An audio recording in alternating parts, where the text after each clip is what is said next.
Mbote wa Kongomani, mbote za binonde koma sawa.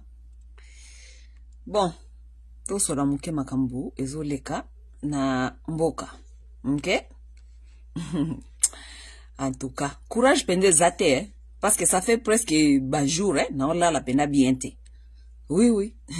Makambu wa Congo oyo, eyo beli sa batu mususu.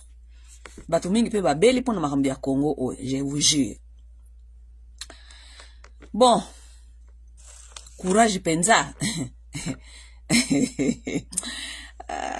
Nzambi wanyi. Bandeko ba bolingo. Bon, ce n'est pas moi qui va vous les annoncer que Goma, biso stobi que Goma et Kwei eza na maboko ya ba rebelle.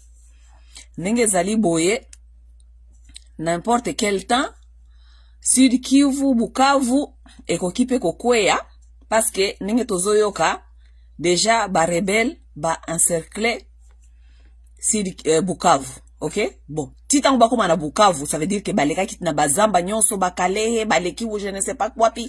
Ti ba koma Bukavu, ça veut dire que Sud Kivu don toko ndenge tolo ba boye Sud Kivu pe eza na maboko na bango, ti ba koma ba marché ti na Bukavu. Ok? Donc balobi dans quelques minutes, dans quelques heures tokiko kamwate anytime Bukavu eko kweya nango. Ok? Mais ce qui est vrai, ngane na kwa annoncer binote ke Goma déjà eza na maboko ya M23. D'abord nakopesa Pole zali donc bon Pole na epitene ya retransformer Pole et pas ba Kongomani nyonso na makambu oyo ekweli biso. OK? Parce que c'est vrai ba sentiment ba Congolais belé zali partager. OK? Ba sentiment ba Congolais zali partager pourquoi? Parce que Chilombo azali responsable numéro 1. Ya irresponsabilité oyo ya makambo oyo utiko oyo kwela biso. OK? Je vais m'expliquer. So otali ndenge ba tendance ba Congolais zali ko kende sikoyo. Moi je regarde nazota la kaka parce que ba Congolais ba Congolais mingi bazako soutenir nanga. O nanga za Congolais bazako soutenir nanga menanga za ko yana na banani. Nanga zali ko yaka na batu wana kaka moko wana biso nyoso to bundisa kalelo mikolo nyonso. OK? Bon, et comme ndenge nini ba Congolais ba soutenir lisusu occupant lisusu aya na mwana mboka nenge ayaka na bana mboka nenge ayaka na musée biso nyonso toyebi et nous sommes au rendez-vous avec l'histoire. C'est pas comme si on ne connaît pas. Biso nyonso toyebi ke occupant a utilisé ka faiblesse ya bana mboka pona aya kotindika bango bako ma place ye alingi atinda bango occupant za na agenda na ye mwana mboka pa za na agenda na ye. Bon, maintenant, qu'est-ce qui fait que ba Congolais lelo ba soutenir nanga? Malgré ba yebi ke nanga zali koyana ba occupant. Qu'est-ce qui fait que Congolais lelo a soutenir nanga a yebi ke nanga zali koyana ba occupant? Occupant wa zali koya ayena nanga.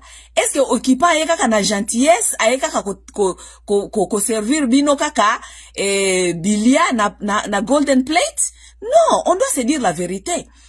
Parce que occupant oki jamais koyaka kaboye koya kotika bino. Non. Occupant ye pas na agenda na ye.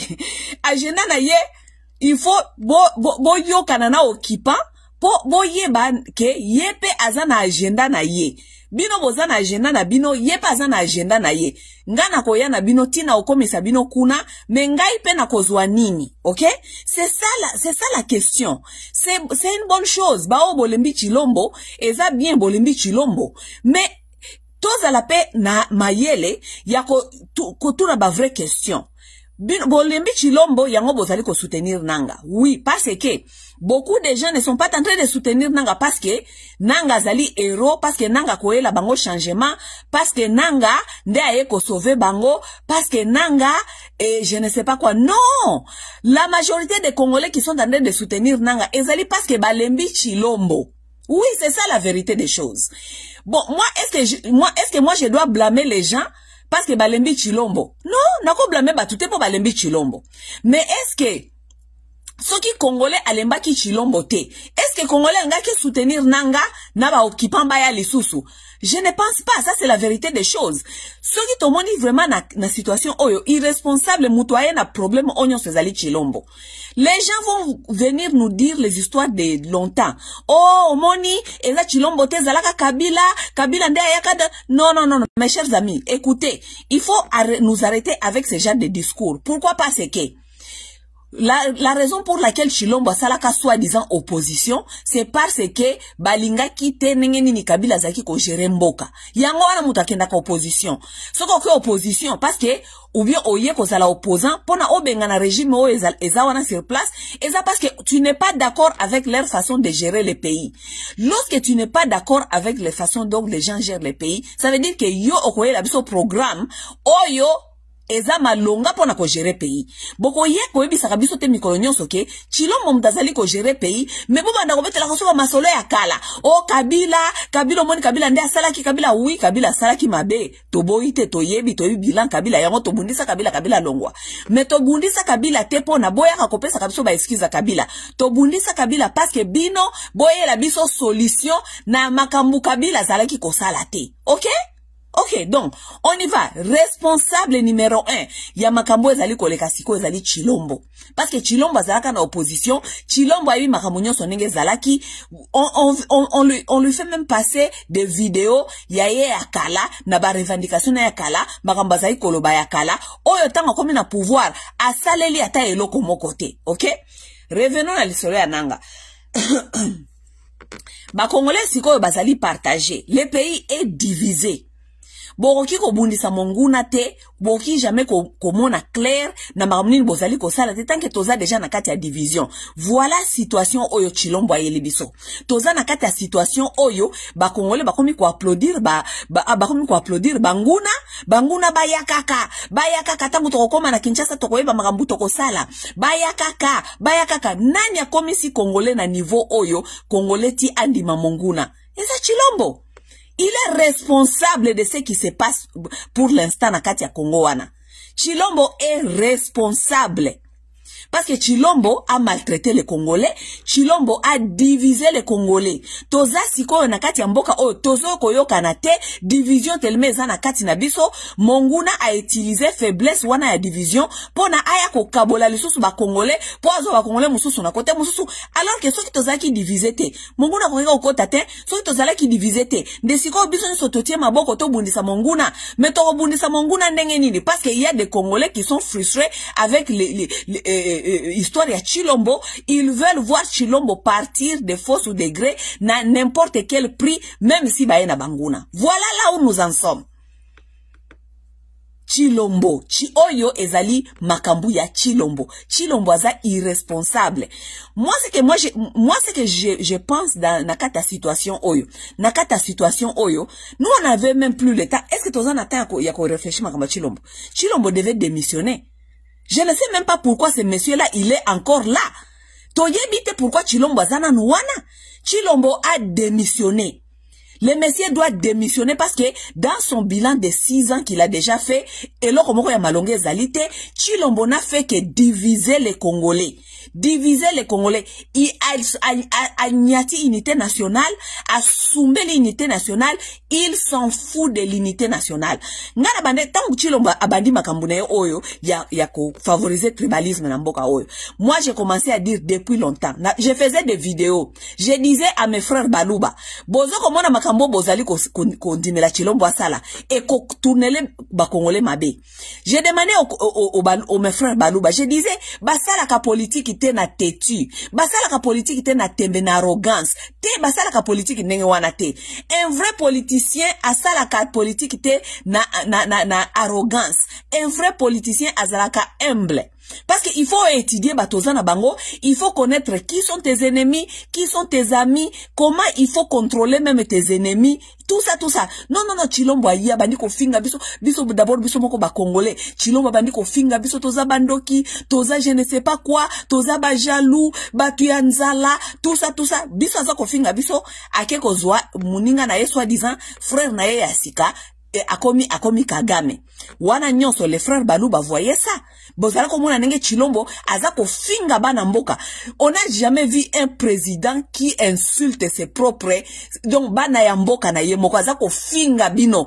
On n'a jamais vu un président qui insulte. Moi, dans ma vie, je n'ai jamais vu un président qui insulte. Sauf au Congo avec Chilombo. Bandeko na ye bazako tala ye, bazako ndima kaka Chilombo, afinga ba Congolais, afinga ba opposant. Chilombo on dirait ayaki na pouvoir, pona kofinga kaka ba Congolais, kofinga biso. Afinga ka jamais Kagame, afinga ka jamais ba vrai ennemi ya Congo, afinga ka bangote, afinga kaka biso ba Congolais. Il a divisé les Congolais, ba combattant ba epai. Lui, il était un combattant. A comme kobenga ba combattant, ba combattant, tout ça, il a tellement divisé les gens jusqu'au point que tokomi na niveau, il y a division tellement, il y a Chilombo, na système na ye. Tokomi na point que les opposants na campagne électorale, mutu moko te bandimela kia kitana Kasai. Vous pouvez vous rendre compte. Division au Chilombo aye nango na mboka. Aucun opposant est allé faire campagne naye présidentielle na Kasai. Parce que ba Kasai balobaki ke oya koya awa bako tumbaye. Sur régime yanani. Totikala jamais komona makambuana na Congo. Totikala jamais komona makambuana na Congo. Toye bakake ba province na ba province. E koza na tendance ya mutu fulani. E koza na tendance ya mutu fulani. Mais totikala jamais koyoka. Province e lobake. Mutute akita awa sauf Chilombo. Donc, Chilombo tellement a divisé les Congolais na niveau que mutute akokai kokende ko sala campagne électorale na Kasai. Maintenant, on va blâmer les Congolais comment oyo balin komo na Chilombo te na niveau que bake ko soutenir bapaya. Toko blâmer bango na ningeni. Toko blâmer bango te. Parce que makambu Chilombo yeli batu eza tellement que dépasser batu, les gens ne comprennent même plus où aller. Ils préfèrent aller se livrer à un diable ko fana na Chilombo. Des situations tozana ngo sikoyo. Soki Chilombo, soi-disant, Chilombo tellement il s'en fout des Congolais. Il s'en fout tellement de cette nation. Donc lui, il s'en fout tellement de cette nation. Parce que si il avait le souci de cette nation, Chilombo, il fallait qu'il a démissionné. Il devait démissionner. Tout à l'heure, Rwanda a démissionné. Tant qu'on va zuika kagoma bo Chilombo a démissionné. Parce que solution nini ya koyela biso à ce moment ici soki Chilombo soka zo sala nini toyebite mais eloko nini Chilombo ki ko offrir biso à ce moment ici. Réconciliation nationale, toza nango même pas ayeko betala biso masolo ke o unité nationale faut toyokana. Toko yokana te Chilombo parce que yonde opietina ki unité nationale. Yonde oyeko yebisa biso ke biso toza bandoki, biso tozali ba jaloux, biso tozali biloko ya tina te o bo pekisi batu ba kitana Kasai. Kasai e komi lokola place na yomoko donc Congolais mususu ko kitana Kasai te Chilombo. Lelo oya ko benga biso na unité nationale, tango ba pekisa ki ba opposant ba kitana Kasai. Chilombo tant que garant de la nation, tant que garant ya mutu o il faut ba institution na mboka etambola malamu. On t'a jamais vu venir sur le micro koloba ke non, on comprend que toza na kati ya compétition, peut-être Kasai eza fief nangai mais aucun Kasayen ne peut interdire un Congolais de descendre au Kasai pour na kosa la campagne na ye. Il n'a rien dit ce monsieur. Il n'a rien dit. Et maintenant, c'est maintenant des fois des élections. Ba pekisa ba opposant nyonso ba kitana Kasai. Félix n'a rien dit. Tant que soi-disant un garant de bon fonctionnement, mboka il faut tambola malamu, Félix n'a rien dit.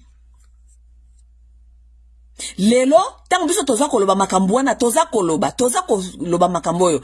Alerte. Ba Kasayen, ba luba, ba tio ba fanatiki, bokangi matoi, bolinko yokate, chitu chetu. Eloko na biso, bino ba jaloux, bino ba ene, tout ça, toza koyebisa bino. Combien de vidéos na sala, nga na yebisa bino ba luba boy. Na yebisa bino na bino ke, ba sala ka politiki boyete. Parce que, bota la modèle de konabino azali kokende.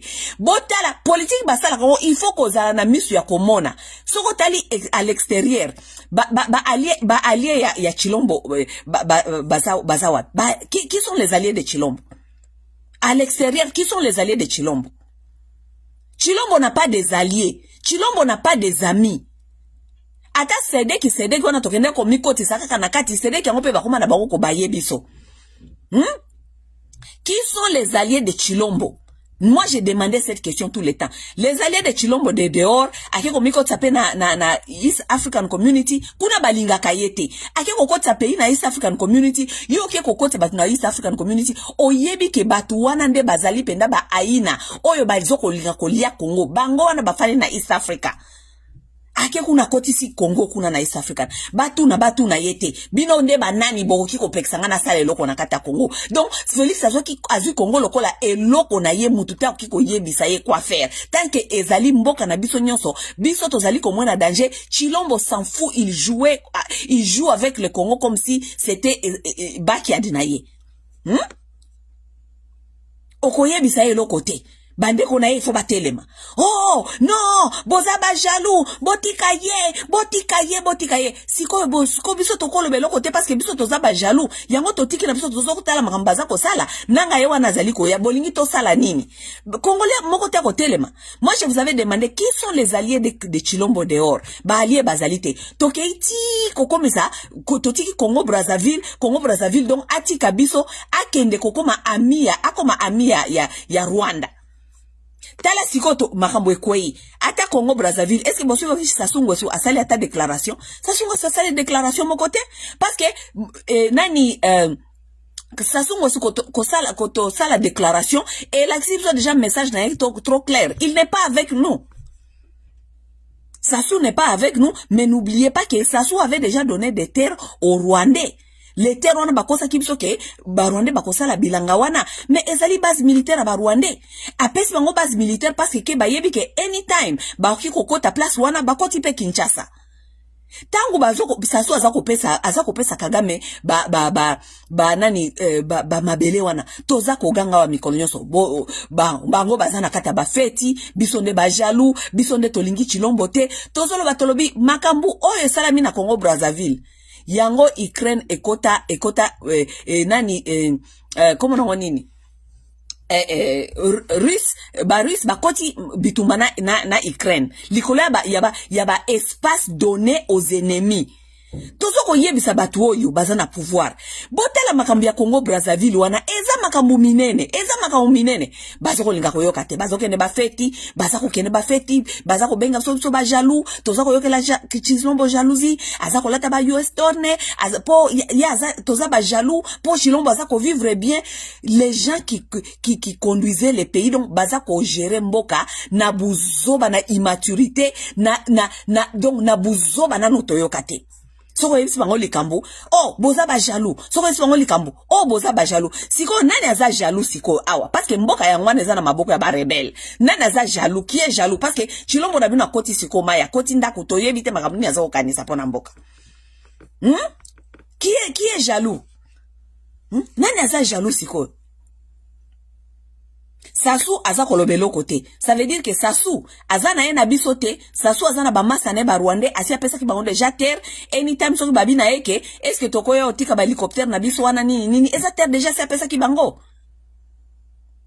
Soki baza déjà pembeni ya Kinshasa wana na bateke lisusu, apesi bango lisusu terre kaka ona kaka keza terre stratégique, mais c'est seul Chilombo et les gens qui sont au pouvoir qui n'ont pas compris cela. Et ça là, vous allez nous dire que oh, c'est Kabila nde atika kibongo, Kabila nde atika kibongo, Kabila atika ka Brazzaville, ba pesi yango mabele et pas bateke, pembeni ya Kinshasa kaka wana, na et pas ya Banguna, Kabila atika ki wana. Comme vous ne voulez pas que Chilombo a sa responsabilité, c'est toujours, oh, moni, natangu ya 1+4, batia ki ba soda ya ba Rwandais, tout ça nakati ya armée, tout ça, mais Chilombo connaissait cela. Chilombo est arrivé au pouvoir, ayeba kike, ba milice ya ba Rwandais, bazalaka nakati ya armée. Chilombo asala kinini? Asali l'autre côté. Au contraire, lui, il le prend encore. Ce n'est pas lui qui vient de nommer Massunju. Il y a même pas un mois ici. Ce n'est pas lui qui vient de nommer encore Massunju. Massunju, c'est un rwandophone. Combien de fois tokoye bisabino bokoki kotia batute na kati ya armée oyo bazali na ba même origine na batu na bango ya kote kuna. C'est impossible batu wana bakende ko bunda guerre pona bino ke bakende contre ba frère na bango. C'est vraiment logique psychologique. Na sala ba video na pesa bino ba exemple. Na yebisi bino na bino ngana koza la congolaise lelo. Ata na saleli armée américaine. Mais soki armée américaine eza na kati ya guerre na Congo. Soki batini nga ekuna. Ekozala difficile pour nanga nazo minduki na beta bandeko nanga. Parce que naza soit disant na salela armée américaine. Eza impossible. Tango na kokoma kuna na kobeta bandeko nanga minduki te, okebite na kobalukela basoda américaine bandi kobeta bango masasi, ou bien na koyesa bandeko nanga ke bokima, plan yango na koteka plan. Psychologie, c'est la psychologie, c'est simple, c'est une simple psychologie. Mais vous avez des gens qui vous dirigent, qui ne comprennent rien. Soko yebisi bango makambuana, oh tika kaka, eza kaka bandeko na biso ba Rwanda baza bandeko. Nini, ce n'est pas ça, that's not what we are talking about. Toza ko lobela psychologie ya bato. Psychologie zali ko tinda te mutu akende ko bomandeko na ye. Ba Rwandofono bazana kati armée ba oki jamais ko kende contre bandeko na bango. Surtout batuti jamais ko kiko salama. Yebisa ba Congolais makambuana, yebisa ba soi-disant ba dirigeant na bino, non bango baza ba naïve, balingi kaka baza ba Congolais, baza ba Congolais soi-disant oui, ya nationalité. Mais bako sala musala mususu. Est-ce qu'il faut bazala na kaka na kati armée? Moi, je suis arrivé même à un point, j'ai fait des émissions ici, c'est à cause des na sala ba émission mingi ya armée aw. Na yebisa ba Congolais nga bino bongo, OK, bino ba dirigeant à Kinshasa, si vous avez peur que bakoloba que vous allez kosa la discrimination contre le Banyarwanda, il faut dire que batu nyonso baza ya batu ya este ba swahiliphone nyonso mutu moko te toni komona na armée pour l'instant to nettoyer na no armée to sala na makamususu. Comme ça les rwandophones ne vont pas dire que balongoli biso moko bakoloba que non, on a enlevé d'abord tous les swahiliphones parce que là-bas mboka ezanga carte d'identité, on ne connaît pas qui est qui. Donc on enlève d'abord tous les gens de l'est, surtout les gens de l'est. Aucune personne de l'est ne peut être dans l'armée pour l'instant. Na lobela batwana makambwana nyonso ti lelo toza wapi. Non, bazata kuna te. Bango bazwa ki pouvoir te pona koya ko sala. Bango bazwa ki pouvoir te pona koya ko changer makambo. Bango bazwa ki pouvoir po baya ko betaka ba jibe mpia na butu mobimba, baya ko betaka ba watanabe butu mobimba, ba betaka ba inonsa butu mobimba, ba kenda ka ba voyage, ba lia, ba lakisa biso jouissance. Nde eloko tina ki bango bazwa pouvoir. Mais Félix, maintenant là, moi je pense que Félix, tu dois démissionner. Tu dois démissionner, Félix. Tu n'as rien à nous dire, tu n'as rien à nous proposer, tu n'as qu'à démissionner. Tozali kozelayo o démissionner, Félix. Nous ne voulons rien de toi, nous ne voulons plus rien entendre de Félix. Nous entendons que Félix démissionne. C'est tout ce que nous demandons de Félix. Félix, soko lingyo sauver mboka wana, démissionne. Soko lingaka mboka wana ningo pretendaka kepare, o lingaka Congo, pozalaka opposant ya IDPS, démissionne. Parce que soko démissionner, toko zwa à lire mususu na agression ezali koya. Nanu bakomi musika te. Nanu bazui este nyonso penzana note parce que tozana no na bakisangane nanu ekweite comment on appelle katanga nanu ekweite bazana nzela. Mais lokola bazana nzela, Félix, c'est le moment yo o démissionner. Démissionne, comme ça on va contrôler cette hémorragie. Démissionne. Parce que ceux qui Félix a démissionné, Nanga, Nabato bazali ko soutenir Nanga. Je vous dis que la plupart des Congolais qui soutiennent Nanga ne soutiennent pas Nanga parce que Nanga est leur héros. Baza ko soutenir Nanga parce que Balembi Chilombo. Balembi Chilombo. Ça veut dire que Lelo qui Chilombo a démissionné. Bato baza ko soutenir Nanga, bako soutenir na bango pa Nanga ekozala lisusu te parce que mutu oyo bobando soutenir Nanga pona ye auti ko démissionner. Ça veut dire il y a plus besoin de soutenir Nanga parce que Nanga soi-disant azali héros na bino kaka parce qu'il faut longola bino Chilombo. Parce que vous détestez tellement Chilombo, vous n'aimez plus les histoires de Chilombo. Donc si Chilombo démissionne, on aura évité nani, comment ça s'appelle? Invasion oyo ekoma ezomboka mobimba. Donc Chilombo tozo kosenga yo o démissionner parce que ceux qui ont démissionné bato bazali ko soutenir Nanga. Les Congolais qui sont en train de soutenir Nanga bakotika Nanga parce que yo démissionné. Parce que souci na bango ezali ke baoluka kaka muto wa kolongola bango Chilombo. OK? Ceux qui ont démissionné Chilombo ba Congolais excusez-moi, ba Congolais ba kotika ko soutenir nanga. OK? Soki Chilombo o démissionné, pesa Fayulu pouvoir. Pesa Fayulu pouvoir parce que tozo koyeba ke tolingi pouvoir ekwe ya lisusu na maboko te, ba eko boto la bino na makasi, ba pesa yango na ba rebelle. Non, mais soko démissionné, ba Congolais lokola nanu makamwe bebi nanu makasi te. Tozi pouvoir to pesi yango na Martin Fayulu. OK? Soki to pesi pouvoir na Martin Fayulu, eko diminuer invasion et continuer parce que ba Congolais oyo baza kuna ko soutenir nanga.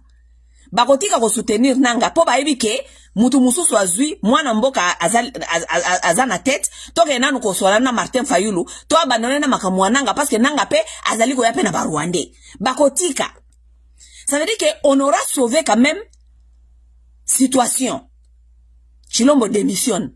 Pesa Martin Fayulu passe. Chilombo démissionne. Pesa Martin Fayulu passe. Soki nanga aza abandonné par le peuple congolais, ba Rwandais pe ba ko abandonner nanga. Parce que ba Rwandais bazana nanga parce que baza komona ke nanga aza populaire na esprit ba Congolais baza ko soutenir yepo ba ligi Chilombo te. Lorsque nanga deviendra impopulaire, parce que ceux qui Congolais, ceux qui Martin Fayulu a zoui, Chilombo a démissionné, si Martin Fayulu a zoui, ba Congolais nyo so focus na bango kolongwe pa nanga, et kozonge pa ya Fayulu. Ceux qui nanga, comment ça s'appelle, popularisme na ye, elongwe, ba Rwandais bako bwa kisaye. Et puis, les gens vont se dire que, bon, sikoyo yo nanga zako bundisa Chilombo sikoyo azali susute. Donc, il n'y a pas la peine, ça ne vaut pas, il y a plus souci, il y a yo ya ko continuer ko avancer parce que, mutubino bande ko lukabo bundisa bo longola. Parce que, il paraît pona yo nanga, Chilombo azali monstre oyo fabrikaki. Lokola yo zini ko longola monstre oyo fabrikaki. Monstre ye moko ami longoli. Tango monstre ye moko ami longoli, ça veut dire que, yo oza sous na raison te ya koya ko avancer. Nanga tu n'auras plus les raisons pour avancer. Comme ça on aura sauvé quand même la situation. Parce que boza komona nenge nanga zali koya na ba Rwandais. C'est facile ba yati Kinshasa. Mais pona kozong sa ba Rwandais pa ina bango. Bosi bo réfléchir solution ni neko. Mais qu'est-ce que vous allez faire pour retourner ces gens-là chez eux? Vous avez déjà réfléchi à ça? Koya ce n'est pas facile, c'est rien du tout. Ba koya ba tamboli ti ba komi Kinshasa. Nanga peta ngazali koya na ba Rwandais pe ba yo accompagner nanga pamba te. Ba Rwandais ba sengi nanga nini parce que c'est ça na uti ko landa émission ya Pero na landi Frank Diongo azakuna. Pero azako insister azali ko tuna Frank Diongo question. Bino bo promettre ba Rwandais nini? Bazako linga ko répondre question wana te. Vous avez promis quoi aux Rwandais? Vous allez pas nous dire que ba Rwandais ba yo tika bino kaka pamba boy. Ça c'est faux et archi faux. Ba Rwandais ba yo tika bino kaka pamba boy te. Vous avez promis certaines choses au Rwandais. Si ko biso peuple, toko zala kaka peuple oyo to fandaka, bino bokenda aka ko signer ba accord, soki bo pesi biso toko pesa bino, soki bo pesi biso toko pesa bino, soki bo sali bo toko sala boy. Soki ba accord oyo ezali pona ba intérêt na bino, mais jamais tikala ko zana intérêt ba peuple et puis toyebi même pas ba accord bino bo salaka. Les accords disent quoi? Parce que Nanga ne va pas nous dire qu'il n'a pas signé des accords avec des Rwandais. Ba Rwandais bazoya ko accompagner kaka pona elengia ko accompagner. Non. Nanga a signé des accords. A signé makambu oyo ke bo me manga soki bo pesinga boyenga pe na opesa bino boy. Qu'est-ce que Nanga a signé pona ba Rwandais ba ya ko accompagner? A signé yango na mutu ya banani na mutu na so ba Congolais. Parce que discours ya Nanga déjà à partir ya Goma, bango nyoso bakomi ba avocat. Regardez-moi les groupes là ya bananga. Na ba Bertin soki Bertin. Bango nyoso bakomi ba avocat ya ba tuti. oh moni batuti baza ba congolais, oh moni batuti langage basola kawa ezape langage national ya batuti bosiko nous on se demande donc nakati ya makambo nyonso lekaka na Congo wana na batu nenge bakufa ti ba 8 millions de morts. Vous voulez nous dire que c'est seulement les batuti qui ont droit à la vie? Donc pona soki batuti ba kosoli kaka congolais nyonso il faut ba boire makambo nyonso baza nango po batuti ba kosoli. Donc lelo na Congo pona kokoma na pouvoir il faut kokende kokoma avocat ya batuti. Donc lelo na Congo poko ozo pouvoir il faut koma kaka avocat ya batuti. Tala langage na bango à partir déjà ya Goma. Langage na bango nyonso ezali défense au batuti. Au Nord Kivu, est-ce que il y a ezala batu baza massacré na Nord Kivu koleka banande? Hein? Mais pourquoi on ne parle pas au nom de banande oyo bakufi na maboko ya ba rebelle bakufi mais c'est seulement soki bokomi bobandi ko betela biso ba masolo ya batuti. Oh batuti. Donc c'est que on a compris et que vous aussi vous venez avec l'agenda ya kolinga ko imposer biso batuti. Boyebi ki agenda wana ko imposer biso batuti ko simbaka jamais. Oui, agenda wana ko imposer biso batuti ko simbaka jamais. Parce que tinenge tozali wana, oui, on peut se dire, il y a des Congolais rwandophones d'origine. Bobo ça na hande ko lobake d'origine. Parce que mutu akoza na nationalité. Mais est-ce que azana nationalité mais azana origine? Moi toute cette semaine ici, lorsque vous me voyez pas ici, c'est parce que je suis seulement en train de faire la guerre numérique avec bande corruption mususu ya ba africain oyo tekeli bango ba masolo ya batuti.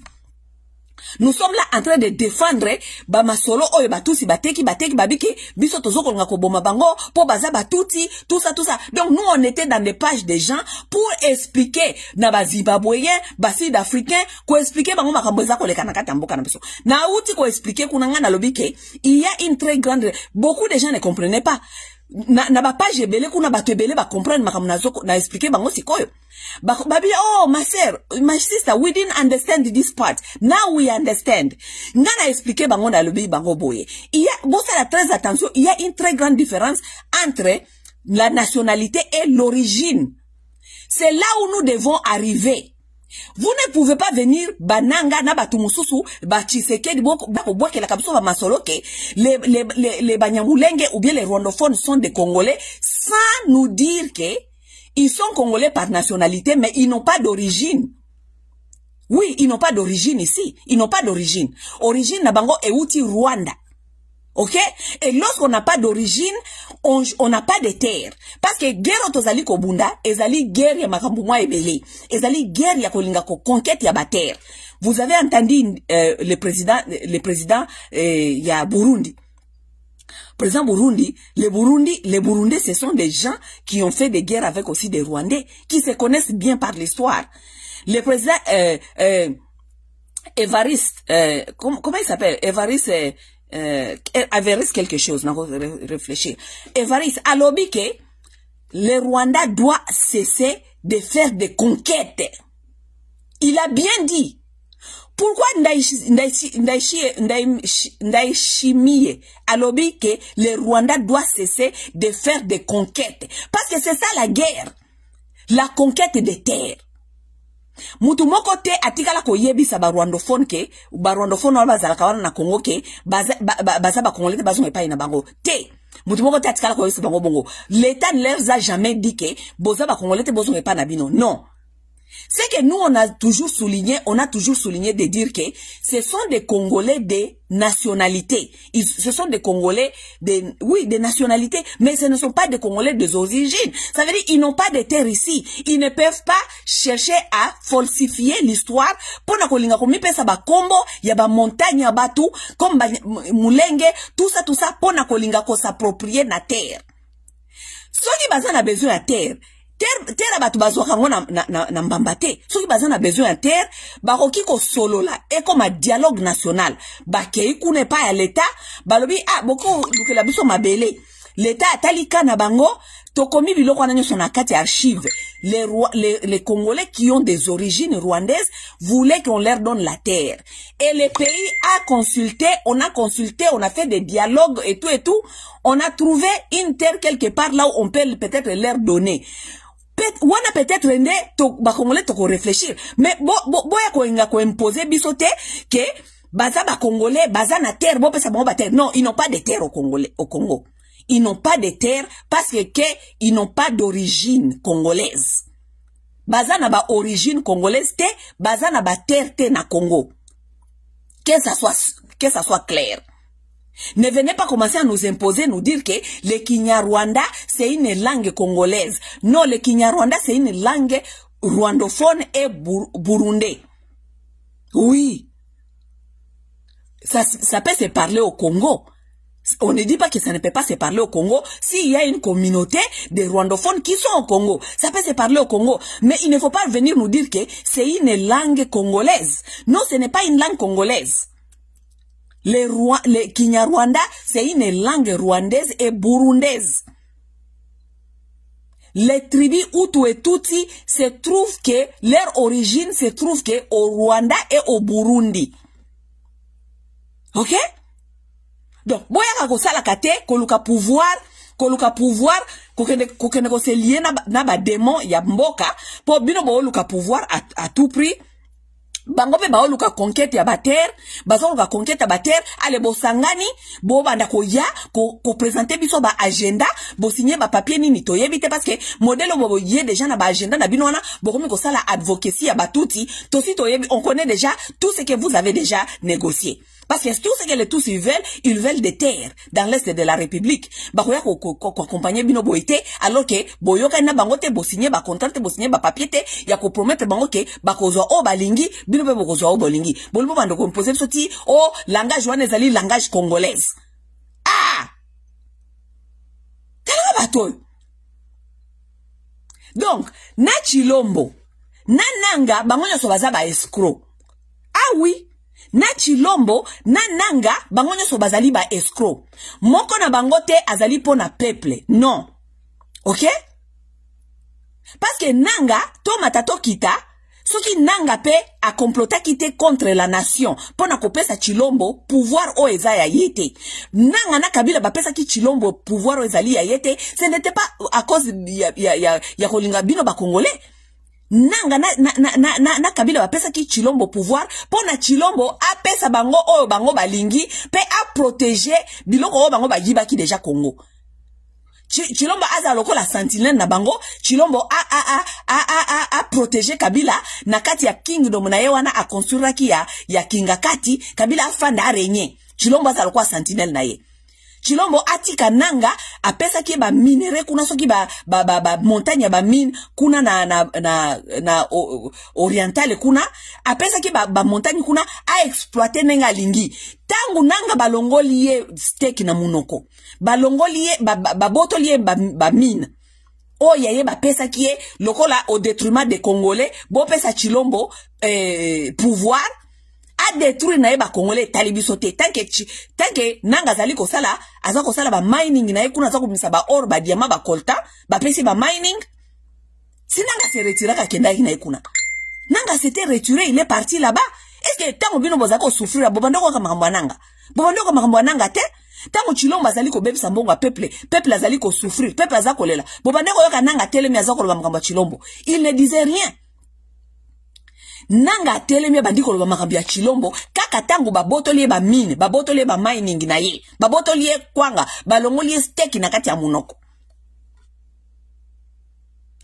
Kabila afana kawana na kinga kati bando fana kinga kati wana Chilombo bando de tango Chilombo bando déranger ete Kabila zako lobela bino te parce que yena Nanga batiaki Kabila wana pona batiaki Chilombo wana po Kabila Chilombo akoma domestique na bango a protéger bango tango ba deal na bango ekwei Nanga alingia bima sauver ya ba Congolais lelo Nanga alingia bima sauver ya ba Congolais aya ko ebisa bino ke alingia a défaite Chilombo pona soit disant pona bien-être na bino ba Congolais si c'était pour votre bien-être balinga ba pesa pouvoir te au départ balingi bapesa ngo mutu oyo aganyaki pouvoir.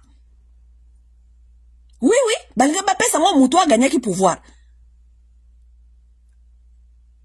Sikoyo monstre wana ba fabrikaki a tourner bango mokongo alongoli bango ba steak na kata munoko bango pona intérêt na bango moko pona kanda na bango moko ya ba intérêt na bango oyo ba longoli bango ba steak na kata munoko ba se replier bazongi kuna na Rwanda po ba kende kozwa susu ba Rwandais baya kobundisa Congo.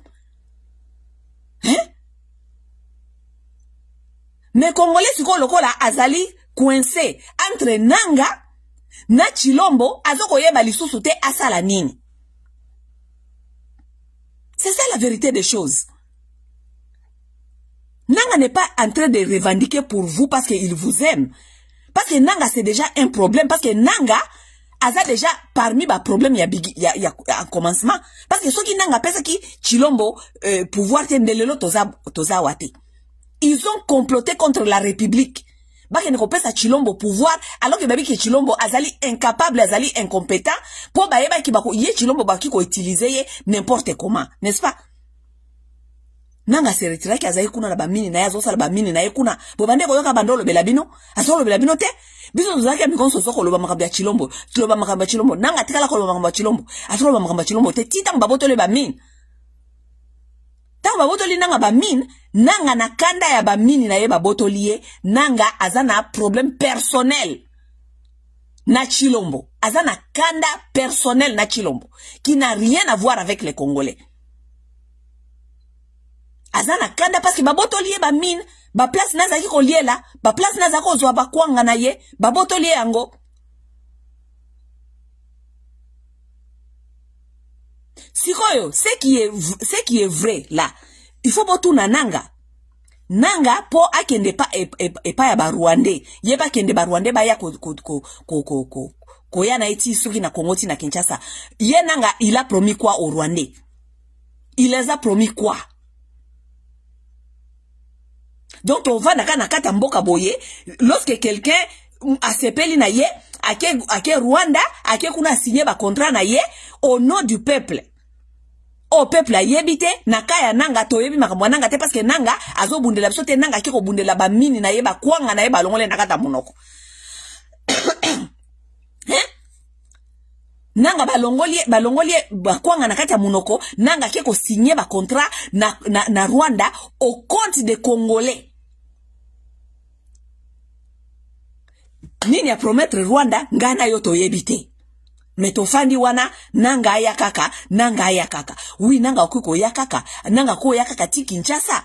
Mais siko ba Rwandais wana ko ya na bango. Boye bisanga siko. Ba Rwandais wana Nanga ko ya na bango. Bokozong sa bango mukoni. Bokozong sa bango ndenge nini? Peuple congolais, soko za mayele bwaki sa makambo ya Nanga, bwaki sa makambo ya Chilombo. Si nous voulons sauver le Congo pour l'instant, solution zali moko. Solution zali moko, Chilombo a démissionné. Lorsque Chilombo a zali kosa la sortie à démission, apesi passe mbala moko na Martin Fayulu. OK? Oui. Ça c'est la seule situation. Parce que question qui totiki Chilombo wana Nanga o continue koya parce que ba Congolais ba lembi Chilombo yango baza ko soutenir Nanga ba ko accompagner Nanga parce que problème bango ezali ke ba mona kaka Chilombo akende. OK? Donc ce qui Chilombo a démissionné Nanga ko ralentir parce que ba Congolais bazana Nanga ba ko abandonner Nanga. Pourquoi? Parce que Nanga tozai ko soutenir yo pona olongwela biso Chilombo awa Chilombo akei to moni susu tina ko soutenir ezalite tika to ko pesa maboko na mwana mboka Martin Fayulu. Ba Congolais nyonso ba kotika Nanga. Lorsque les Congolais auront laissé tomber Nanga n'auront plus rien et les Rwandais vont laisser tomber Nanga parce que ce ne sera plus l'homme du moment. Comme ça on aura sauvé quand même le pays. Tolongola na Nanga na Chilombo. Comme ça Nanga na Chilombo bakende ko sala guerre na bango nenge Nanga akende ko tuna Chilombo nenge ni apesa ke pouvoir Chilombo pe akende ko yebisa Nanga nenge ni alongoli beefsteak na kata munoko bitumba na bango mibale ekoki kotia nation te en danger ti nation ekende ko zinda ti na se te Nanga na Chilombo bango nyoso ba dégager Comme ça, nous allons voir comment est-ce que le pouvoir sera passé à Martin Fayoulou. Comme ça, toi, gérer na numboka na Martin Fayoulou. En attendant, to nettoyer Marambia, Chilombo, nanga. Parce que Chilombo kozalawana, et kotinda kaka ba Congolais, ba continuer ko soutenir nanga. Alors que bison sotoyebi que nanga zali pe koyana bapaya, et que nanga pe a promettre pe bapaya quelque chose. Soki nanga komi na Kinshasa, nanga ena ba Rwandais, ba Rwanda na pe bako balukela pe nanga pe bako balukela pe nanga babeti pe masasi ninge babeta ki musée. Siko botika na banani. Botika na ba Rwandais. Parce que yoka na bisabilo loko moko mututi yaza muninga na yote. Mututi botu na biso bato yebi histoire ti ya bakoko. Mututi yaza muninga mutute. Mututi yaza laka jamais satisfait. Mututi yata opesi nini. Mututi ya ko utiliser so ka mono za zoba lokolo ba mona so ba kongole ba benga so ba bichuchu. So ka mono za li bichuchu za kichuchu. Ako utiliser yo ti tango akozwa objectif na ye abwa kisiyo. Bomona ki awa Chilombo akitingami na Kagame, mon frère. Nyankero ake kuna abini. Wana nyoso bami komisi ba circus, bakomi lokola bazoba ya batuti, kolinga koleshe batuti mataku, me mututi akose kisa yako bina na yako sala nyonyo swalingi. Yo nde Congolais yo ndo za naive. Because by the end of the day, ye azana objectif na ye. Objectif ne wana akotika kayango jamais po bobina ki ensemble parce que obenga ki est mon frère. Te, mutu si aza bongote. Mutu si aza mutu ya sentiment te. Ça veut dire nanga pe nenga zali koya wana na batuti. Rien ne garantit la nanga ketango ba okoma soki na Kinshasa, batuti bakotika ya koma wana renye. Te, baza bazo bate ba yebi makamuzi asala bango. Ce sont les gens qui ne sont pas bêtes. Ils savent que oko koma wana ozupe makasi ya bandeko na yo po tourner bango mokongo. Ba yebi yango. Moto asimbi mandoki batuna kambula na ete bakoko msape nanga pe wana bakomi na Kinshasa babeti nanga pe masasi na mutu nenge basala ki musée adaye bazui rubero ba memisie batie wana bo bango bana mandoki botuna bango lokoni. Bango bana mandoki botuna bango lokoni. Na kote pe ya Brazzaville kuna bazape na base militaire oyo nani Sassou Nguesso asi apesa ki bango. Bokotu na bango ni. So iti bakomiti na Kinshasa babomi nanga ndenge bosoko soutenir nanga tia koma na Kinshasa babomi nanga bino bokanisi ke Sassou Nguesso ako soutenir bango te. Ako soutenir bango parce que bakomi bamasa na apesi bango mabele bakomi ko tiko bali sana bana. Ako soutenir bango. Donc Congolais, na place yako perdre énergie tout de suite là entre nanga et Chilombo, bango nyonso mutu moko ya malonga azate. Na nanga na Chilombo mutu ya malonga na zoe sabino ko peuple congolais azate sinote bokole la boko regretter. Chilombo kotika la na ye wana ezali destruction pour la nation. Parce que le plus que Chilombo azali kotika la wana, de plus ba Congolais baza ko lingela ye buli banda. Parce que Chilombo aye na politique ya ko diviser ba Congolais. Ya ko benga na ba Congolais na mboka na bango, tala ne ba opposant nyo so Chilombo akimisi bango. Bino mkanisi ba opposant na bakeli bana bakia okanga maboko. Non, bakeli bana pour ko comploter aussi contre Chilombo, tant ba comploter contre Chilombo, ba comploter contre nation parce que ba ko yande ko bebisa ne nation. Oui. Chilombo a divisé bana ya mboka. So yo tali lelo Chilombo na kati ya politique na kati ya Congo, si on regarde qui peut soutenir aujourd'hui Chilombo, à part ba frère na ye ya munoko mboka. Nana wa soutenir Chilombo. Tala ba Congo nyoso bakangi maboko.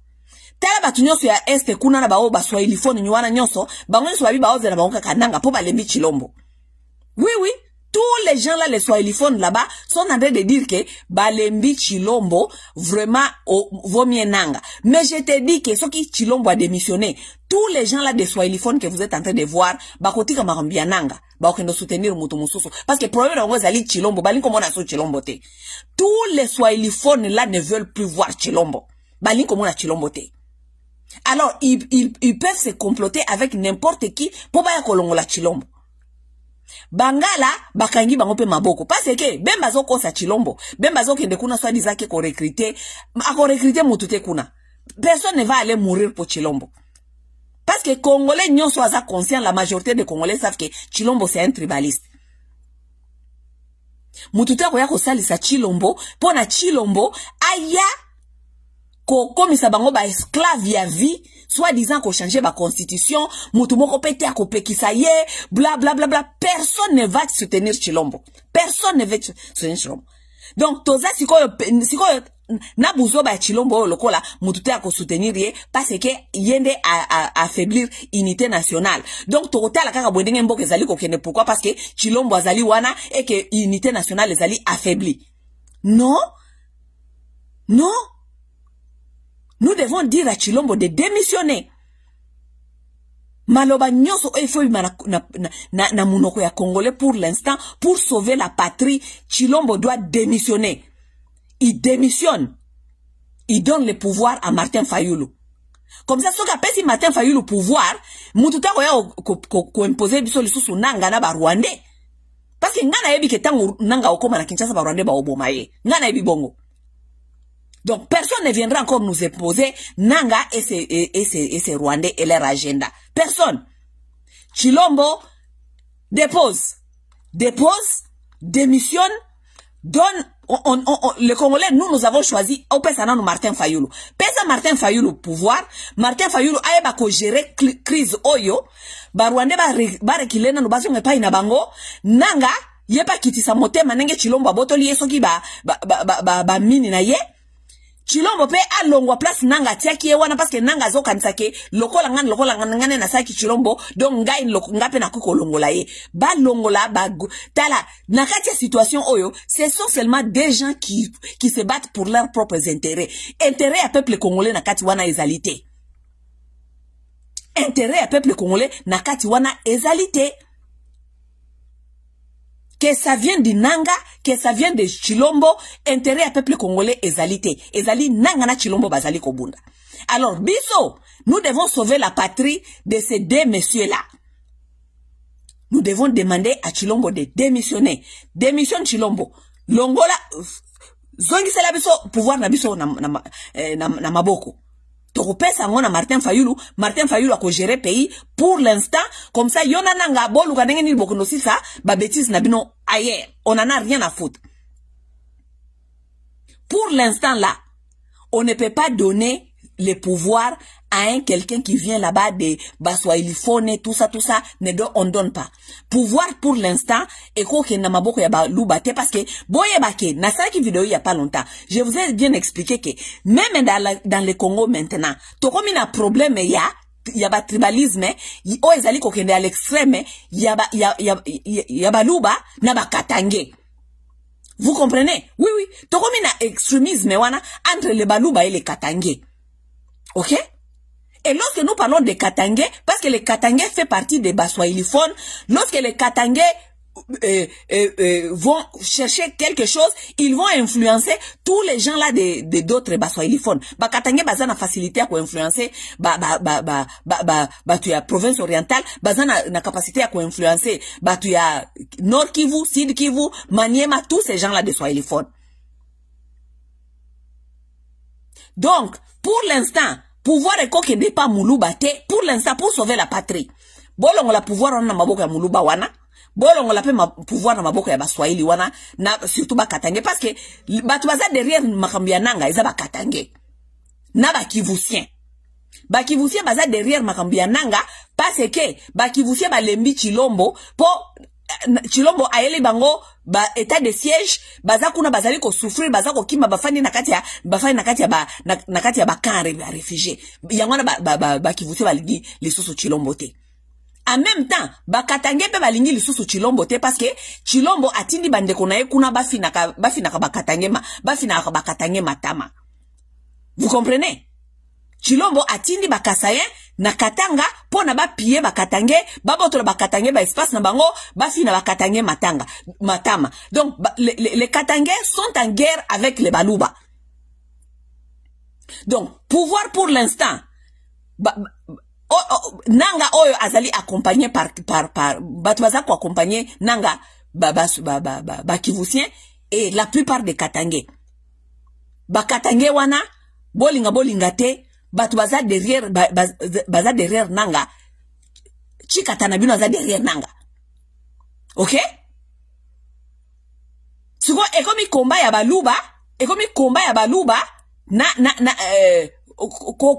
koluka ko peser force entre les baluba et les katangé maintenant. Baye na combat na bango na Congo, ndenge ba utu na batuti, ba bundaka, biso peuple mubimba de to souffrir ba bêtise na bango. Donc il faut kolongo la pouvoir wana na maboko ya ba katangé na kolongo na maboko ya baluba, to zong sango na maboko ya nanu ya ba Congo. Bopesa parce que ba Congo bazaka naître. Oui, ba Congo ce sont les gens qui sont naîtres. Et quelqu'un comme Martin Fayulu, il peut encore peut-être ko zongisa espoir wana ya unité nationale. Oui, parce que ceux qui t'ont fait dire que Chilombo wana mboka wane ko panzana.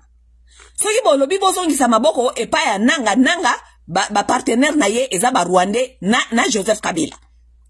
Ça veut dire ba Katangé. So lobi to continuer kaka ko soutenir bo continuer kaka ko soutenir nanga boye bake baluba pe bakotia mutu makasi ba olingo ko fanda na malgré ba ebike bazana bango ne lokote vous les baluba vous avez déjà accouché bo l'accès biso que incapacité na bino donc boza même pas capable, vous n'êtes pas capable. Donc biso tozali awa pona ko sauver na nos patrie, pona ko sauver patrie, nous devons arracher le pouvoir dans les mains de Tshisekedi, à déposer après ça yango Mukongo, après ça Martin Fayulu, comme ça tot katina no hémorragie oyo ya guerre entre les baluba na bakatangé parce que bolinga te makambo toza ko vivre sikona na mutu ya mboka oyo ezali guerre ya baluba na bakatangé. Oui, eza guerre ya baluba na bakatangé. Bokene na ba internet boko comprendre que o ezali guerre ya baluba na bakatangé. Et c'est d'autres peuples qui souffrent. Oui, kivusie koti na kati parce que kivusie donc bazo mon ondire nzete betela kake ibanga kate likolo yinda. Avec Chilombo on a tout vu, oyo pe nanga pe ato mona pe kaka oya biso.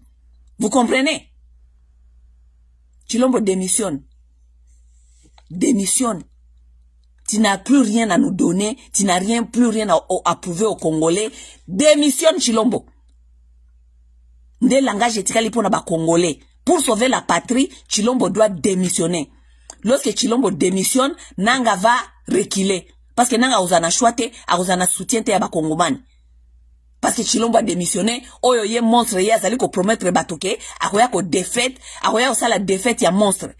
Ça veut dire que monstre na oyo moko a remis ça la défaite. Loko monstre ye moko kolongwa déjà. Donc Nanga toi tu n'auras plus la raison pour avancer. Oui. Et lorsque tu n'auras plus la raison, si tu insistes que tu vas avancer, wana siko obimana poisa. Obimana poisa ke eza même pas Chilombo azali cible na yo. Ça veut dire que ezali vraiment Congo na ba Rwandais. Oui, parce que yopo na yo nanga cible na yo ezali Chilombo. Tu veux défaite Chilombo parce que Chilombo aza tribaliste, Chilombo alingi komitika na pouvoir, Chilombo alingi détruire Congo, Chilombo asali division, wana nyonso nous sommes au courant et nous sommes d'accord. Donc yo oye konde ko défaite siko Chilombo. Mais siko biso ba Congolais to kosenga Chilombo ami défaire moko. Chilombo alongwa. Comme ça to komona soki yo nanga o continuer susuko ya.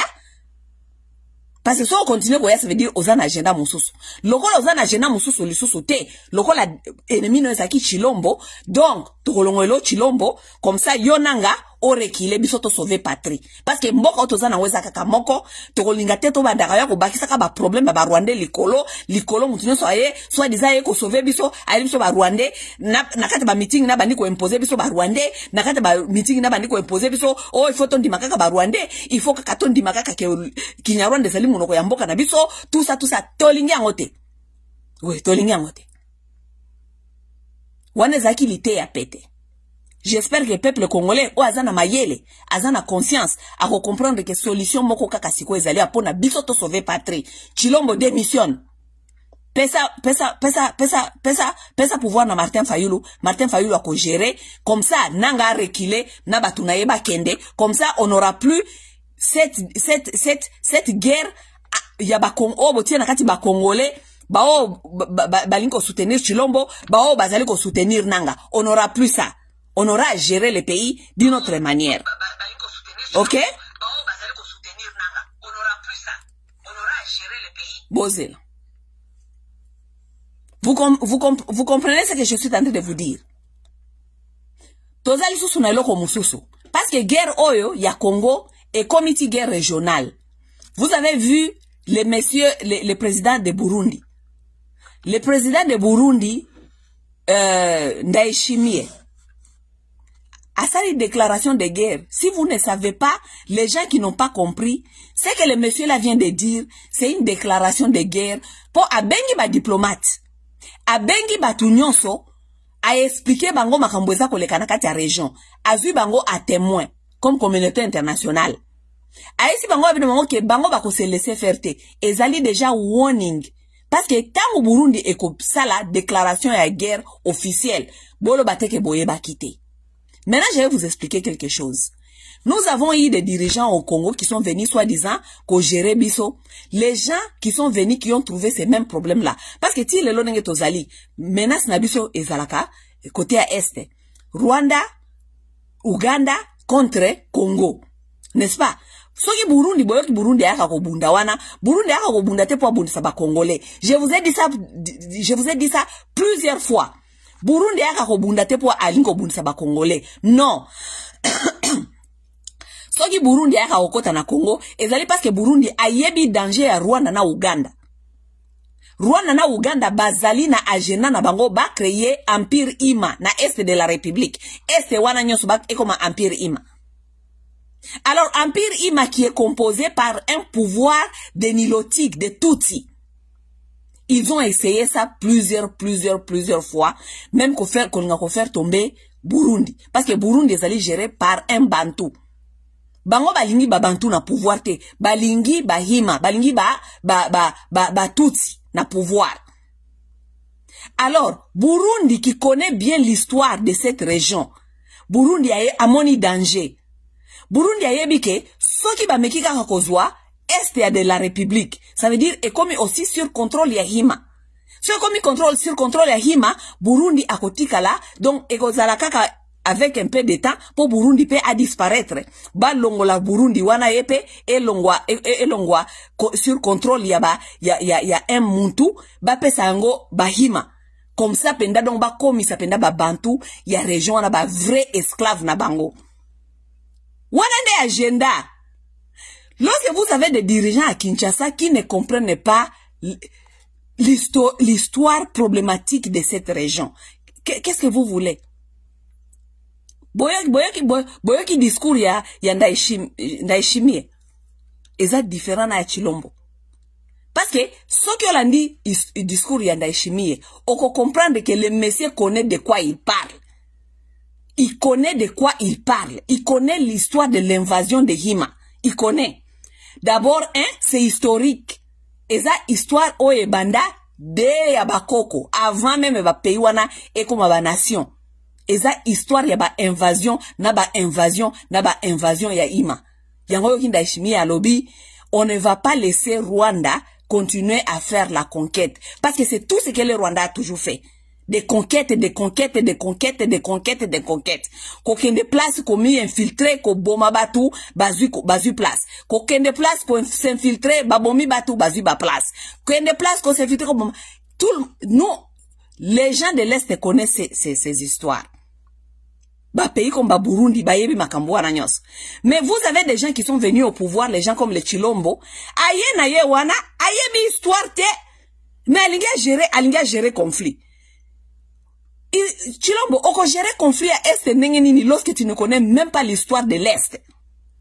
Tu vas gérer ce conflit comment?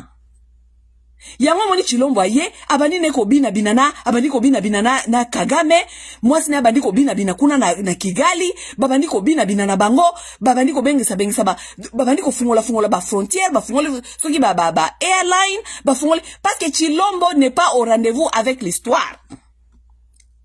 Chilombo n'est pas au rendez-vous avec l'histoire. Tandis que Batouana yazo kansa baza ba camarade na ye, baza au rendez-vous avec l'histoire. Le Rwanda est au rendez-vous avec l'histoire. Le Rwanda connaît ce qu'il est en train de faire et le Burundi connaît ce que le Rwanda est en train de faire. Yangomoni Burundi et lobike, bango bako se laisser faire te. Ce qui est vrai, je vais vous dire quoi? Ce qui est vrai. Burundi wana Burundi auti koloba wana, c'est ce que moi j'attendais. Et là, on a la canne Burundi à la communication officielle. Moi, j'attendais que le Burundi fasse sa communication. Là où Burundi a déjà fait sa communication, Ngana yebi déjà que quelque part, Rwanda pe siko azako la te. Parce que le Rwanda connaît le Burundi. Rwanda a yebi que ba Burundi baza batako sakana bangote.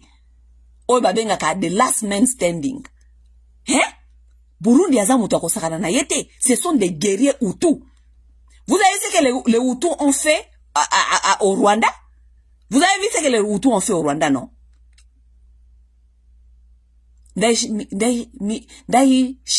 Daishimiye alobike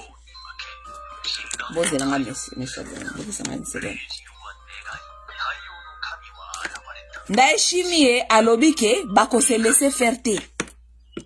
Lorsqu'il dit cela, binomo webi ke guerre ya kuna entre ba pays wana mibale, guerre ya ba Hutu na ba Tutsi ezalaka blague te. Guerre ya ba Hutu na ba Tutsi ezalaka blague te. Ça veut dire déclaration déjà Ndaishimiye et la kisi déjà position na ye. Akopesa Rwanda tante parce que soka pesi Rwanda tant tant Rwanda akota Congo a renversé Congo et au koma tour na ye. Et vous savez ce qui est mal, ce qui est funny. Lorsque les Hutus ont fui en 1994, les Hutus fouillés, ils sont arrivés au Congo. Ba Congolais o baza batu ya est ba ko yebisa bino ke ba Hutu ba bande ko yebisa ba Congolais. Ba so ngo bino ke ah omoni biso ba bengani biso pa na biso. Ne vous inquiétez pas, votre tour arrive. Ba Congolais o baza ba Congolais est ba ko yebisa bino yango. Les Hutus nous disaient cela. Ils nous disaient que ah biso ba kimi si biso pa na biso. Ne vous inquiétez pas. Tour Nabino Zali Koya. Voilà. Ils nous ont dit la vérité. Notre tour était en train de venir. Notre tour est en train de venir. C'est le Congolais qui n'est pas au rendez-vous avec l'histoire, qui ne voulait pas comprendre ce que le Hutu lui disait. Mais, Evariste Ndaishimiye, ya azo zelate que tour na ye koma. Po ayebi ke, soki bazui esta Congo, fini. Tour na ye, ba encercle ye, Uganda na Rwanda, ba ko encercle ye, ba ko dame ye. Ya cause la te, ayisi bango ke, ya cause la te. Si Chilombo connaissait l'histoire, tant que Chilombo a qui pouvoir, ce n'est pas Kagame que Chilombo devait aller voir. Selon la connaissance de l'histoire. Mais comme Chilombo ne connaît pas l'histoire, il est allé voir le contraire, l'ennemi. Chilombo devait aller voir Evariste. Il fallait qu'il y ait Burundi. A qu'il y ait renforcer diplomatie na Burundi, a qu'il y ait renforcer alliance, peut-être biloko militaire na Burundi. Parce que Burundi a yebi histoire ya batuana très bien. Mais Chilombo, comme il n'était pas au rendez-vous avec l'histoire, ya kanisi yenda ko yako changer Kagame, akomisa mutema malamu, Kagame mututi aza muninga na yote. Boye bakangwa lelo, mututi aza muninga na yote. Les Batusi ont conquis beaucoup de royaumes à l'est de la République avant pays ezala pays. Na kopesa bino histoire. Na kopesa bino histoire. Il faut tout se rappeler la histoire. Je vous dis l'histoire. Lorsqu'il y avait des guerres entre les royaumes de Bushi et les Rwandais, on a fait parce que je vous ai dit ici plusieurs fois, les Rwandais ont fait beaucoup de guerres avec les Bashi. Et leur guerre était toujours faite par des échecs. Moi, minabango oya salsa kabiso guerre ya suka Rwabugiri, qui a régné là-bas chez eux 40 ans. Mais Rwabugiri a été défaite par une femme une femme de Bushi, qui s'appelait Mugenyi.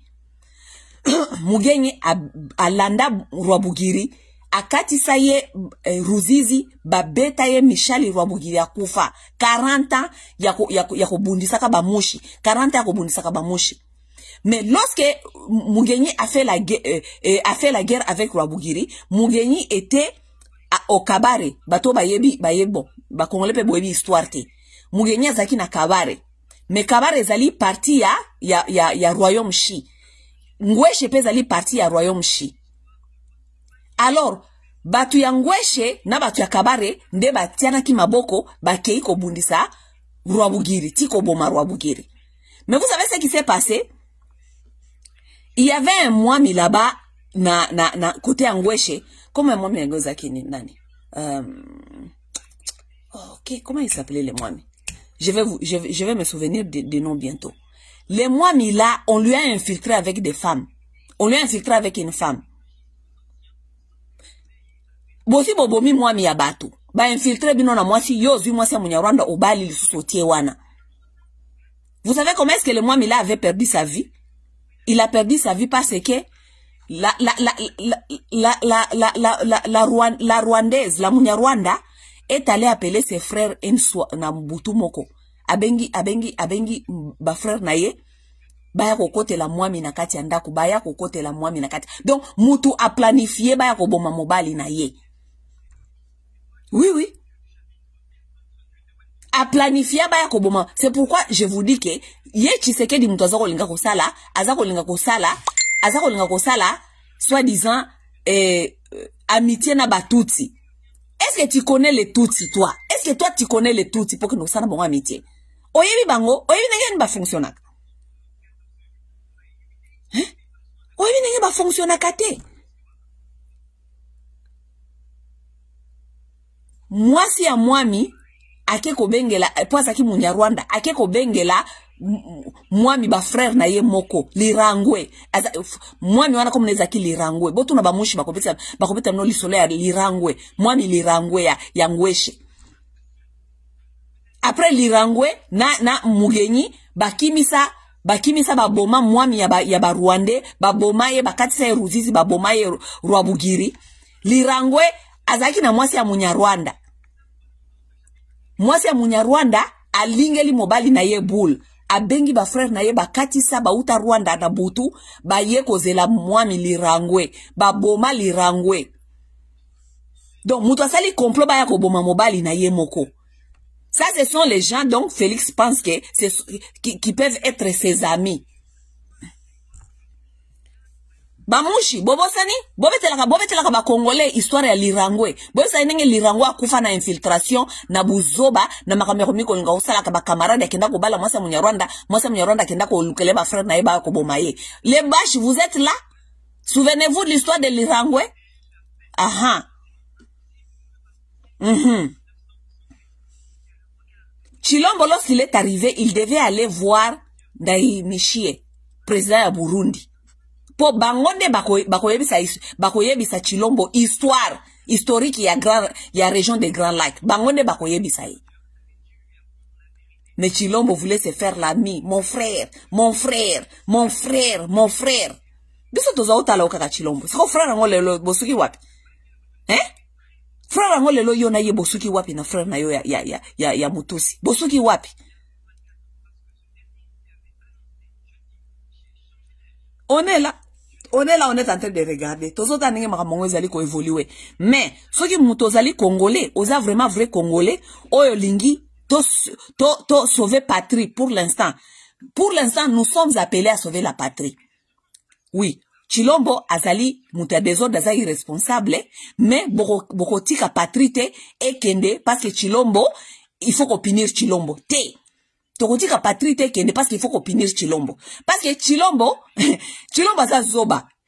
Lokola babarabi eza lokola mwana bopesie buku ya lupanga za kokima na ngwalinga kende kozikisa. Chilombo za zoba. Biso on se dit que Chilombo za zoba. Mais Chilombo okende ko kabola ko zikisa buku ya lupango te.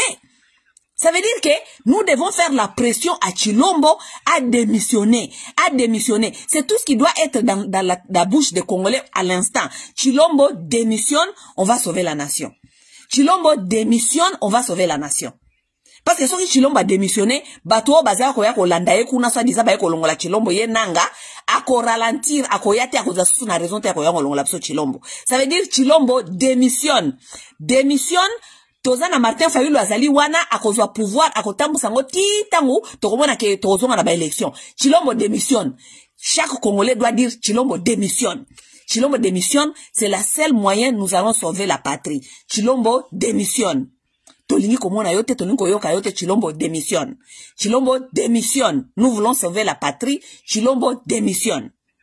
Boya kobetela ngaba masolote o nanga azali ko bundela kwanga na ye pa Félix. Nanga azali ko bundela biso ba Congolais, nanga azali ko bundisa Félix, c'est parce que Félix a botolié ba mine. Parce que Nanga était là dès le départ, yende apesa ki Chilombo au pouvoir, Chilombo a nyokoli biso, Nanga za kotala za kolobelo kote, yena kabila babande kotala babande kolobelo kote, baza ba citoyen babande komona makambo Chilombo zo sala biso, batika la jamais kolobelo ko. Tita mu Chilombo longoli bango ba beefsteak na kata minoko. Wana sikonde balimba bunde la pouvoir na bango, baya kozwa peuple, boya ko accompagner biso, pona biso to kolongola Chilombo. Nanga zali digne parce que Nanga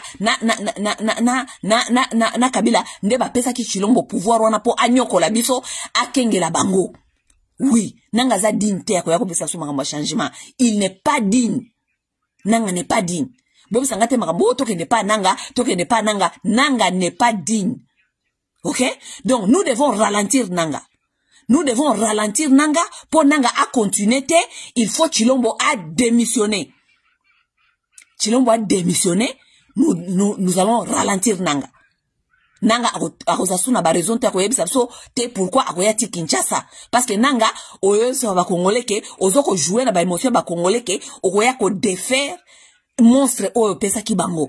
Monstre wana sikoyo biso siko to senga monstre wana alongwa. OK, comme ça yo okoyebisa so pourquoi OK kozwa susu ba Rwandais oya na bango lisusu. OK? Oui.